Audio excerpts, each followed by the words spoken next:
സ്വാഗതം. പ്രഭാത ടാരോ കാർഡിലേക്ക് ഹാർദമായ സ്വാഗതം. ഇന്ന് രാവിലെ എന്ത് സന്ദേശമാണ് ഗുഡ് മോർണിംഗ് ആയി യൂണിവേഴ്സ് താങ്കൾക്ക് തരുന്നതാണ് ചോദിക്കുന്നത്. അപ്പോൾ ആദ്യത്തെ കാർഡ് എന്ന് പറയുന്നത് താങ്കളുടെ കറണ്ട് എനർജി, രണ്ടാമത്തെ കാർഡ് കറണ്ട് ഫീലിങ്സ്, മൂന്നാമത്തെ കാർഡ് കറണ്ട് ഗൈഡൻസ് ആണ്.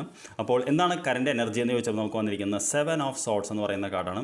7 ഓഫ് സോർട്സ് എന്ന് പറയുന്നത് സ്വന്തം കാര്യം നോക്കാൻ പറയുന്ന ഒരു കാർഡാണ്. ഇത് കണ്ടു കഴിഞ്ഞാൽ കട്ടുകൊണ്ട് ഓടുന്ന ഒരു എനർജി പോലെ തോന്നും.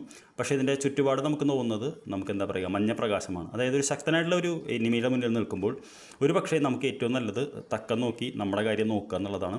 അപ്പോൾ ഇന്നത്തെ താങ്കളുടെ എനർജി എന്ന് പറയുന്നത് സ്വന്തം കാര്യം നോക്കി കുറച്ചൊന്ന് മാറിയിരിക്കുക, സ്വന്തം ഇതിനുവേണ്ടി സമയം കണ്ടെത്തുക എന്നുള്ളതാണ്. അതായത് കൂട്ടുകാരിൽ നിന്ന് വിട്ടു നിൽക്കാൻ ആഗ്രഹിക്കുന്നു, കുടുംബത്തിൽ നിന്ന് ഒന്ന് മാറി നിന്ന് സ്വന്തമായിട്ട് ചിന്തിക്കുന്ന ഒരു എനർജിയാണ്. എന്താണ് കറണ്ട് ഫീലിംഗ് എന്ന് ചോദിച്ചാൽ നമുക്ക് വന്നിരിക്കുന്നത് എംപറർ എന്ന് പറയുന്ന കാർഡാണ്. എംപറർ എന്ന് പറഞ്ഞാൽ ചക്രവർത്തി എന്നാണ് അർത്ഥം. നമ്മൾ കണ്ടറിയാൻ പറ്റും ഈ വ്യക്തി വളരെ പവർഫുള്ളായിട്ടൊരു വ്യക്തിയാണ്. ഏത് നിമിഷവും പടവെട്ടാൻ തയ്യാറായിരിക്കുന്ന ഒരു അംഗച്ച അതായത് ഒരു ഇന്നർ ഡ്രസ്സ് നമുക്ക് കണ്ടറിയാൻ പറ്റും. പടച്ചട്ട എന്നുള്ള വാക്കാണ് ഉദ്ദേശിച്ചത്. അതിൻ്റെ പുറക് ഇദ്ദേഹം എന്താ പറയുക, ഒരു ചുവന്ന വസ്ത്രം അണിഞ്ഞിട്ടുണ്ട്. പെട്ടെന്ന് നമുക്ക് അദ്ദേഹത്തെ കാണാൻ കഴിയില്ല. ഒരു വാർ റെഡി ആയിട്ടുള്ള ആളാണ്. അപ്പോൾ താങ്കളുടെ കറണ്ട് ഫീലിംഗ് എന്ന് പറയുന്നത് താങ്കൾ ക്ഷമിച്ചിരിക്കുകയാണെന്നാണ് പറയുന്നത്. പല കാര്യങ്ങൾക്ക് താങ്കൾക്ക് അമർഷമുണ്ട്. ഈ കയ്യിലെ സ്പെക്ടർ ചെങ്കോല് കൊണ്ട് എണീറ്റ് പോരാടണം എന്നുണ്ട്. പക്ഷേ താങ്കളുടെ ഒരു വ്യക്തിത്വം മനോഹരമായതുകൊണ്ടും നല്ലതായതുകൊണ്ടും താങ്കൾ ക്ഷമിക്കുന്നു. താങ്കളുടെ വിസ്ഡമാണ് ഈ താടിയായിട്ട് കാണുന്നത്.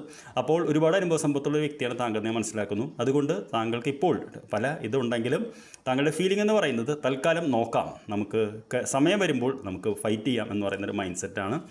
എന്താണ് ഇന്നത്തെ ഒരു കറണ്ട് ഫോക്കസ് എന്ന് ഞാൻ ചോദിച്ചപ്പോഴും അത് തന്നെയാണ് വന്നിട്ടുള്ളത്. മറ്റൊരു രാജാവാണ് കിങ് ഓഫ് കപ്സ് എന്ന് പറയുന്നത്. വൈകാരികമായിട്ട് എന്ത് പ്രശ്നങ്ങളുണ്ടെങ്കിലും നമ്മളത് ഇപ്പോൾ സംയമനം പാലിക്കണം എന്നാണ് ഈ കാർഡ് പറയുന്നത്. അപ്പോൾ ഇന്നത്തെ ദിവസം താങ്കളുടെ എനർജിയും കറണ്ട് ഫീലിങ്ങും കറണ്ട് ഫോക്കസും എല്ലാം നല്ലത് തന്നെയാണ്. കുറച്ച് ഒറ്റയ്ക്കിരിക്കാൻ താങ്കൾ ആഗ്രഹിക്കുന്നു, സ്വന്തമായിട്ട് ചിന്തിക്കാൻ ആഗ്രഹിക്കുന്നു, തൽക്കാലം ആരുമായിട്ട് വഴക്കുവാൻ ആഗ്രഹിക്കുന്നില്ല. താങ്കളുടെ വികാരങ്ങൾ വിക്ഷോഭങ്ങളെല്ലാം മനസ്സിനുള്ളിൽ വെച്ചുകൊണ്ട് പുറത്ത് ചിരിച്ച് സന്തോഷമായിട്ടിരിക്കാനെന്ന് ആഗ്രഹിക്കുന്നു. അതായത് താങ്കളെന്ന് മറ്റുള്ളവർക്ക് സന്തോഷം നൽകാൻ ആഗ്രഹിക്കുന്നു, സ്വയം വേദനിക്കുമ്പോഴും എന്നാണ് ഈ കാർഡ് മനസ്സിലാക്കുന്നത്.